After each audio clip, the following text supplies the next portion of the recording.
Lifestyle. আজকের আমি দেখাবো কিভাবে বানাতে হয় প্রফেশনাল ইন্ট্রো। সেটা করার জন্য আমাদের প্লে স্টোর দিয়ে একটা অ্যাপ ডাউনলোড করতে হবে। তো প্লে স্টোরটা সবার প্রথমে খুলে নেব। খুলে নেওয়ার পরে এখানে লিখব YouTube intro maker. YouTube intro মেকারটা কিন্তু এই যে বক্সের মধ্যেই রয়েছে। এবার আমরা এখানে তুলে যে অ্যাপটা বলছি সেই অ্যাপটাকে আপনাদের করতে হবে ডাউনলোড। এই অ্যাপটাকে আমরা ডাউনলোড করে দেবো। আমার অলরেডি ডাউনলোড রয়েছে, তো আমি এটাকে করে নেবো ওপেন। এটা আবার ওপেন। এখানে কিন্তু আপনারা দেখতে পাচ্ছেন প্রচুর ধরনের রয়েছে ইন্ট্রো, যেগুলোতে কিন্তু দেখতেও দারুণ আর কপিরাইটও খাবেন। এই যে নিউটাও কিন্তু রয়েছে প্রচুর ধরনের।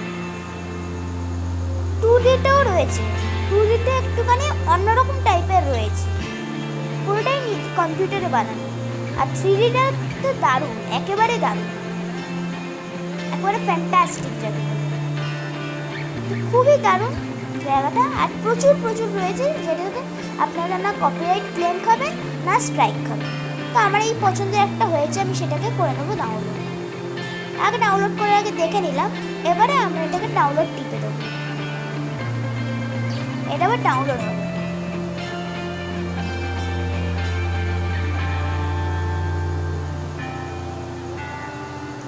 এটা একটু হতে টাইম লাগতেই পারে, কোনো প্রবলেম নেই।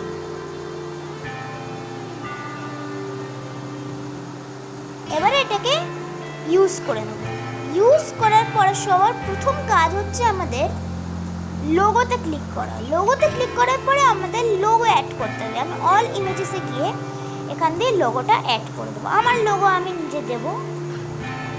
আমার এই যে লোগোটা, এই লোগোটাকে এবার আমি স্কেল থেকে একটুখানি নিয়ে একটু বড় করে দেবো। বড় করার পরে 50 মতো করে টিক মেরে দিয়ে আমরা শেপসে গিয়ে সার্কেল অপশনটা নিয়ে টান দেব। এবারে আমাদের চ্যানেলের নামটা লিখব। নাম হচ্ছে আমাদের ক্রিয়েটিভ লাইফস্টাইল। সেটা লিখে নেওয়ার পর এডিট অপশনে গিয়ে আমরা কিন্তু যে কোনো একটা পছন্দের মতো ফন্ট নিতে পারি।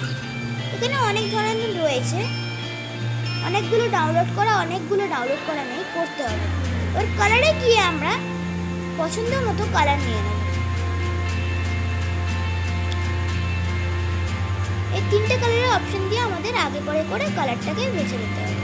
এবার বর্ডারে চলে গিয়ে আমরা ঠিক করে নেব। বর্ডারে ব্ল্যাক করে নেওয়ার পর একটুখানি সাইজটা একটুখানি পারফেক্ট করে নেওয়ার পরে স্লোগানটা লিখবো আমাদের তলায়। এই স্লোগান হচ্ছে আমাদের এনিথিং এনিওয়্যার। এনিথিং এনিওয়্যার লিখে দেওয়ার পরে আবার এডিট অপশনে যাব। এই এডিট অপশনে যাওয়ার পরে এখানেও সেম যে কোনো একটা ফন্ট নিয়ে কালার যে কোনো ধরনের একটা করে নেব। যে কোনো এই 3টে কালার দিয়ে আগে করে নিতে পারি। ফন্ট সাইজটাকেও ঠিকঠাক করে নেওয়ার পরে বর্ডারটাকে দেখবো আমরা।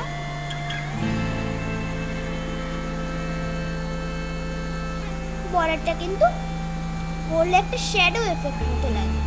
এবারে ফাইনালি এটাকে অ্যাপ্লাই করে দেবো। এটা কিন্তু লোডিং হচ্ছে, এবার আমরা দেখে নেব। কিন্তু পুরো ফ্যান্টাস্টিক লাগছে। আর এটাতে কোনো কপিরাইট ক্লেম সত্যিকারের খাবেন না। আমি এখান দিয়ে নিজে করেছি।